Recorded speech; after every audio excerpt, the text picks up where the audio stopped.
Hi, it's Marty Duda here from the 13th floor. I'm in Austin, Texas with Austin's own Rockabilly Philly, Rosie Flores. How are you doing? I'm doing fine. Excellent. I'm It's doing nice of great. you to invite me over to your little home Thank here and you. we can have a chat and see what's Yeah. really going on in Austin, Texas. It was amazing. I was in the Continental Club a couple nights ago to see a guy named Dale Watson, who you say is a friend of yours. And he played for over 3 hours straight without a break. And you tell me that's normal for here. That's what we do. We just do that here.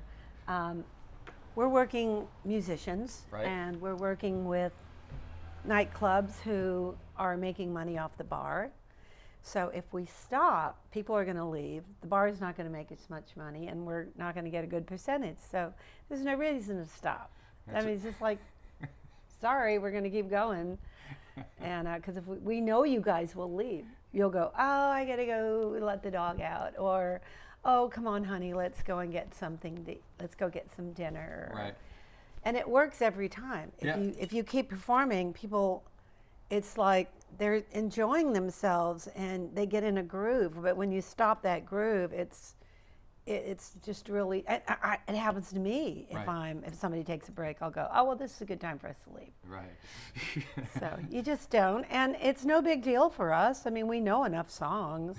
He seemed to, I got the feeling that he could have gone on for another 3 hours if he wanted to. Well, I mean, it's you don't want to do a 6-hour gig. It is tiring Right. because you're putting out, But we've been doing 3 hours for years. I would go to New York City and do 3 hours like Right. 15 years ago. So it's I don't know. I guess what happens is you get in shape. You're in Right. shape to do it. Yeah. Your throat gets in shape, and I don't know, your mindset is in shape for it. And so it's not like, oh geez, I'm looking at my clock, I have another hour to go. You just don't do that. Yeah. You just kind of feel it. You kind of feel it out and go into the groove, and you're having fun. And if you're having fun, the crowd's having fun. Yep. So why stop? Exactly. you know Now, rockabilly is your thing. Why is that? Why have you Well, chosen that road to hoe? This is really funny because you're getting me at a time where I'm not very rockabilly anymore. Okay. And he starts the interview, the rockabilly Philly, and I'm like, I'm trying to move on from that. I've just finished completing a brand new blues album. I've had a jazz group for 3 years. I'm doing less and less of rockabilly, and I was thinking of changing my name to the San Antonio Switchblade, because that's what my last producer, Charlie Sexton and Jacob Skiba, when we were working on the record together, they were just calling me the San Antonio Switchblade whenever I play guitar. So I'm like, I'm ready for a new moniker because, I like rockabilly. Right. But it's just not all I do. I have a jazz group called the Blue Moon Jazz Quartet.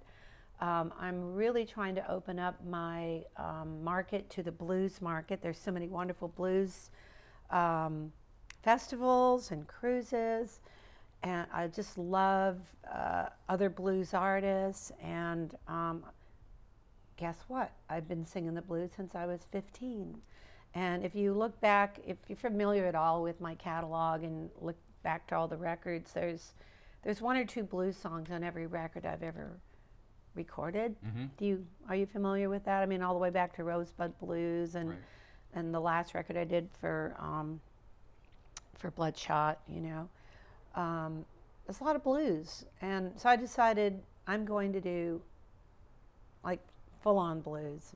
It was like circle / rockabilly Right. on this record. And I've just, I've kind of twanged and rockabillyed out. I've been doing it since, I was like in my 20s. Right. I was one of the first women to do it. And I made it really popular in LA for, the girls and stuff. And then now there's just gazillions of wonderful rockabilly girls that are way cooler than I am, And, I'm older now. I'm not the cute little tart, the little pinup girl that I used to be, or that I hoped I was. I'm an older woman now. I'm 66 years old, And I think for me, you know, I love all kinds of music, but I'm focusing on the jazz and the blues, and with the blues, my guitar playing. Right. You know, and I don't play guitar in the jazz group. I get to be singer. Ah. So yeah. So where do we go from So here are then? you- Now so- that I've shocked you No, all. that's fine. Well, let's talk about this new album that you're working on. It's been recorded but not mixed. Is that correct? Yep, it's all the overdubs have been done with Charlie Sexton producing them. If you're not familiar with Charlie, look him up. He's amazing. He is cool. He's been around since he was a teenager. He's We've played been with- friends since He I used was to a be in teenager. Bob Dylan's band. He had a No, band no, called no, no, no. Back up. He is in Bob Dylan's He still band. is. And He's on tour with him right now.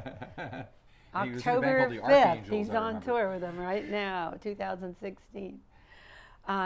Yeah, the Archangels. He was a huge star when he was 15, 16, 17. Japan really loved him a lot. He was like a superstar in Japan. Right. And he made it okay in America. He was on MTV a lot. Yeah, I remember that. You know, and he played some cool gigs here. But I think Charlie, you know, worked with his brother Will for a while, and then they had the Archangels, and you know, he still plays around town. He worked with Jimmy Vaughn and those guys, some of the blues guys, and you know, he plays Sea Boys in the Continental Club, and I'm such a fan of his, like whatever he does, and I asked him if he would be able to produce the last sessions, which were getting all the overdubs done, which the record started last year in 2015 in Nashville, a studio owned by a guy named Dave Rowe, who played bass, upright bass with Johnny Cash for 10 years, and who played bass and upright bass with me while I lived in Nashville. He was on a couple of my records, and we were great friends. And the guitar player, who's extraordinary, is a guy named Kenny Vaughn, who has toured with everybody from, well, he's in Marty Stewart's band now, but people know him from a lot. He toured for a little bit with Lucinda Williams, and he's been around for years, and he's phenomenal, and he's a good friend of mine. Anyway, they have a blues band with a drummer named Jimmy Lester, who used to play with a band that wore the Mexican wrestling mask. Right. I don't know if you know Los Straitjackets. I do. In New In fact, Zealand. a friend of mine is in the band. This guy knows everybody. His name is He's Greg so cool. Townsend. He's Okay. He's from Rochester, which is where I'm from. And Oh, he is? He plays in the band now. Oh, as a matter of fact. cool. So, Yeah. it all comes around. It's all one big circle of life. It's so cool, yeah. But So anyway, Jimmy Lester, Kenny, and Dave, we got together in Dave's newly built studio in Nashville, and they said, Rosie, because I've been sitting in with them on their blues band for years. Right. They're like, we need to make a record. We need to make a blues record with you. You're a great blues person. I like the way you sing the blues. So I did. I did it last November, and it sat around in the hard drive while I was busy doing a lot of things. Cool. So is it original tunes or Some of them are blues original, standards, some blues standards. I don't want to give it all away, No, but no. there. One of the songs was written by a friend of mine that not very many people know unless you're maybe from the San Diego area. A phenomenal guitar player, kind of known for his Les Paul playing. His name is Paul Cowie.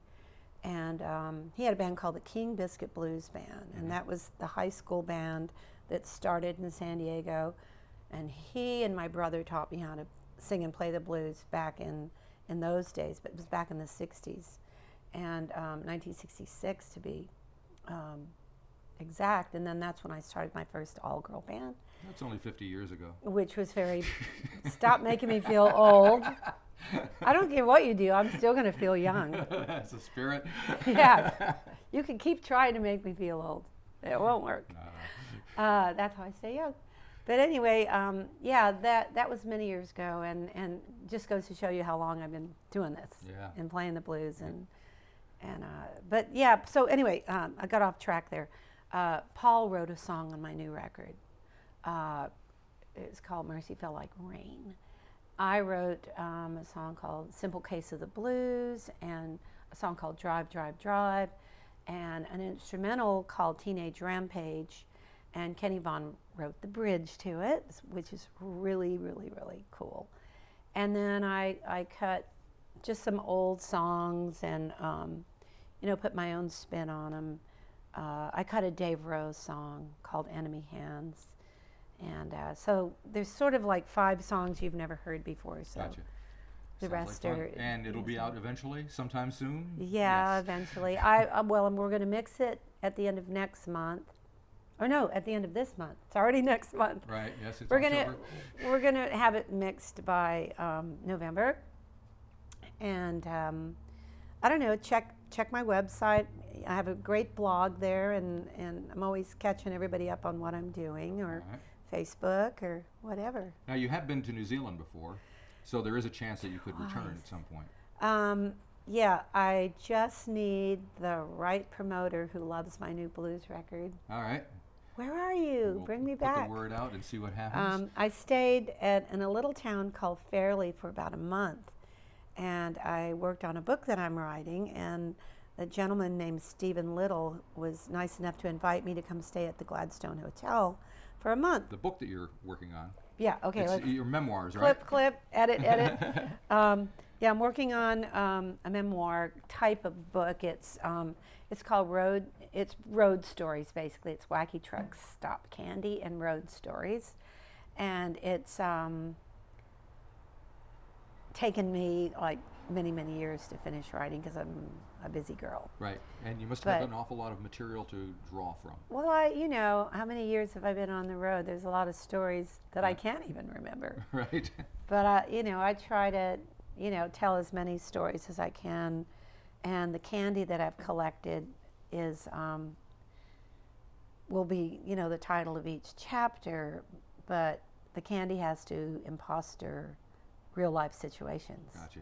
Like I'll have like a lollipop cop or a lollipop nurse, or, just like all kinds of things, dirty laundry candy, just things that imposter real life. And so the stories are real kind of fun, and I don't tell like everything, of course, but it leave tragedy to myth, But I do try to tell some stories that people can learn from, and just kind of find out who I am and what I've gone through, and hopefully inspire other women to get out there and play and have a good life on the road, and learn from my mistakes, and guys too, really. There's a story and a lesson for everybody.